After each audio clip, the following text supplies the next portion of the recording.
8월 18일 영상 시작하겠습니다. 이제 8월 19일 새벽이겠죠. 뭐 간단하게 또 공부 차원에서 종목 하나 보고 가겠습니다. 뭐 코스모화학 00245420 코스모화학인데 이거는 월봉으로 보면 뭐 제 차트로는 의미가 없네요. 그리고 주봉으로 보면 그냥 편하게 그냥 보시면 됩니다. 주봉으로 보면 뭐 120 주선 위에 있고, 그리고 이때도 2017년도도 큰 상승을 했었고, 지금 이번에도 2021년도에 돌파를 시작해서 지금 몇 달 동안 계속 횡보를 하다가 이제 막 시세가 급등이 나오기 시작하네요. 그러니까 이런 종목에서 이런 종목에서 이제 한번 보자면은 골드가 2020년 5월에 나왔네요. 2020년 5월에 나와서 동그라미를 한번 쳐보겠습니다. 매수 타이밍을.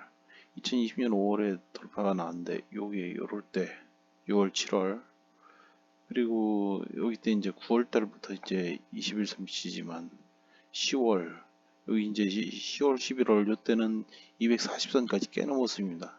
근데 이런 손실 나면 어떡하느냐, 이제 이런 손실 나면 어떡하느냐, 이거 추세 매매라고 해서 골드 나와서 네가 21선 밑에서 사라고 그랬는데 추가 하락으로 돼서 241선도 깬다, 이럴 때는 어떡하느냐, 이거 버텨야 됩니다. 그러니까 이거를 보통 5일선 21선 골드 크로스니 해서 이렇게 추격 매수, 이런 네모칸처럼 이런 데서 12,000원 이런 데 사면 7,000원까지 손실이 상당하니까 버티질 못합니다. 그리고 몰빵하고 뭐 한 서너 종목 뭐 30%뭐 30%막 적게 해도 20% 정도 이걸 매수했다 그러면은 큰 금액이 들어가면은 이 종목을 버티지를 못합니다. 그래서 제가 평소에도 여러 종목을 매수하라고 하는 게 이런 부분입니다. 물론 제가 이제 예전에 거래했던 종목 하나 예를 들어보면 이 종목인가 그럴 겁니다. KPX 홀딩스. 운이 좋은 경우가 있습니다. 운이 좋은 경우가. 이때가 언제냐, 2020년 최근에 거래했죠. 2020년 11월 달 이때 매수했습니다. 이때 매수하니까 뭐 한 달도 안 돼가지고 한 2.5배 났죠. 뭐 그런 경우도 있습니다. 그래가지고 이때는 뭐냐, 수익 나자마자 팔아치웠습니다. 솔직히 추세 끝까지 보지도 않고. 이건 뭐 시세 막바지처럼 상한가 그냥 삼성 뭐 화이자 뭐라고 뭐 원료니 뭐니 그런 소리 하면서 나오는데, 그런 거 재료야 저 같은 사람은 재료 같은 거 별로 보지도 않는 사람이니까. 어쨌든 그런 운 좋은 경우도 생깁니다. 여러 종목을 하다 보면 뭐 이 종목을 갖다 굉장히 많이 산 것도 아니고 조금 사고 그냥 여러 종목 중에 한 정도고, 그런 운도 따르지만 대부분의 종목은 그렇지 못합니다. 그러니까 이것도 이런 때 사고, 또 이때도 이제 2021년 2월 달 이거는 살짝 높을 수도 있지만은 뭐 이럴 때도 살 수도 있고 3월 달에도 살 수도 있고, 이런 식으로 그냥 매수해 놓고 버려두는 겁니다. 조금씩. 근데 이러고 나서 너무 지겹죠. 다른 사람들은 뭐 수익 나느니 뭐니 하는데, 그리고 나서 이렇게 시세가 급등하기 시작하면 여기서 추격 매수를 하느냐? 저 같은 경우는 안 합니다. 근데 이제 단타 하시는 분들은 이런 때 들어가겠죠.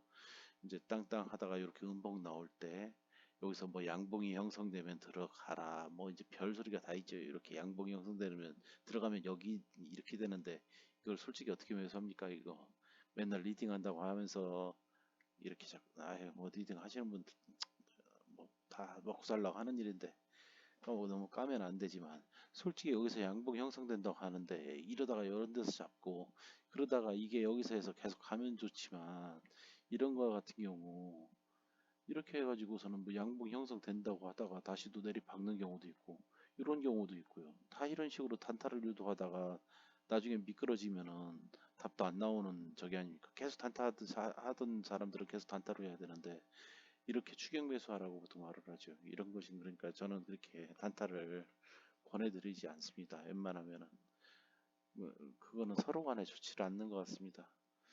그러니까 이렇게 골드 나오고 이렇게 21선 밑에서 소액으로 조금씩 매수를 해놓고 종목을 여러 종목 들고 가십시오. 그럼 어떤 놈은 어떤 놈은 골드 나오자마자 그냥 바로 치고 올라가 버려서 아까 KBS 홀딩스처럼 그렇게 수익으로 끝나버려서 정리해버리는 경우도 생기고, 그리고 이제 작년에 이제 제가 잘 했던 종목이 2배 치고 밑에 내려와서 또 2배 먹고 해서 뭐 2 곱하기 2 해먹은 종목도 있죠. SK 이노베이션 웃어줍니다. 뭐 종목도 말하라고 그러면. 그러니까 거래를 이렇게 이런 데서 잡아서 기다리면 수익이 납니다. 그리고 기다리면 됩니다. 그리고 이렇게 차트를 크게 놓고 보십시오. 자, 어느 정도까지 갈 것 같습니까?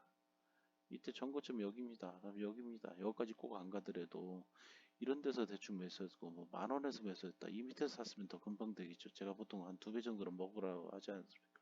10,000원 정도에서 했으면 벌써 20,000원 거의 다 왔고, 설령 실수를 해서 조금 윗부분에 매수를 했다 하더라도 충분하게 되죠. 그러면은 2배 정도 나면 반 정도 팔아치우고 반 정도 또 좀 더 끌고 갈 수도 있고 욕심 부리면 좋죠. 그러니까 그런 식으로 거래를 하면은 될 것 같습니다. 그러니까 여기 전고점 이 정도니까 최소한 뭐 이 정도는 안 가겠습니까? 뭐 끝까지 다 먹는 사람도 있겠지만 이거 대형주라면은 솔직히 추세 매매 요 데드나올까지도 일부분을 가져가는 것도 괜찮은데, 이건 뭐 소형주니까 그런 거는 별로 권해드리지 않고요. 그러니까 오늘도 역시 추세 매매에 대해서 또 한 종목 가지고 한번 말씀드려봤습니다. 예, 이상입니다.